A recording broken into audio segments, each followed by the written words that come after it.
Հանուն Հոր և Որդվո և Օգնուին Սրբո ամեն։ Քրիստոս հարիավի մերելոց, օրհնյալ է հարությունն Քրիստոսի։ Չորրորդ շաբաթ Քրիստոսի Սուրբ հարութենեն ետք գշարունակենք մեր դասախոսություններու շարքը նվիրված մխիթարյանագիտական ընթերցումներու։ Թիվ 25-րդը այս դասախոսություններուն հայերեն լեզվով, որ նվիրված է անգլիացի գրագետ Գրեհեմ Գրինի Հովհաննես 20-9-րդի վերջին ծնունդ աշխատանքին գրության։ Եվ այսօր արիթը կամ շարժարիթը եղած է արևմտահայերեն աշխարհապարի թարգմանությունը ըստորակտելիս կողմեն այս գեղեցիկ փոքր գործին։ Ուրեմն քննարկել է յետ հեղինակի կողմէ շարադրված գիրքի ճակատը անցած էինք ակնարկելու իմ կողմես գրված համարոտ ծոնին,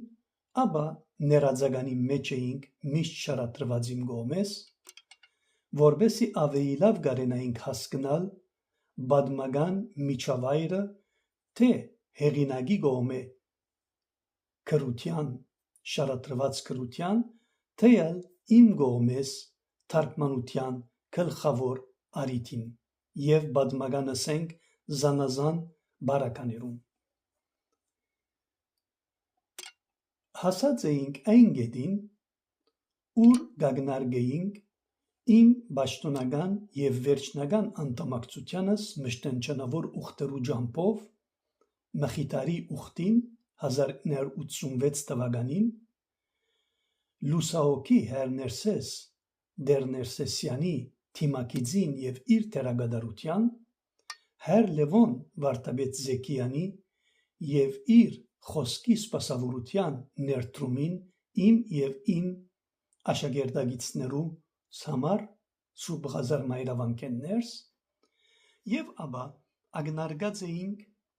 թե ինչպես 1985-ին հետևաբար միշտ այդ թվականներուն Հայր Լևոն Զեքիան զանազան պատճառներու համար նաև մղված մխիթարի ուխտը բարենորոգելու իր ծրագրեն կհրաժարի այս հաստատութենեն, բայց կշարունակե Վենետիկի մեջ հատկապես համալսարանի ծիրեն ներս Կա Ֆոսկարի պետական համալսարանեն իր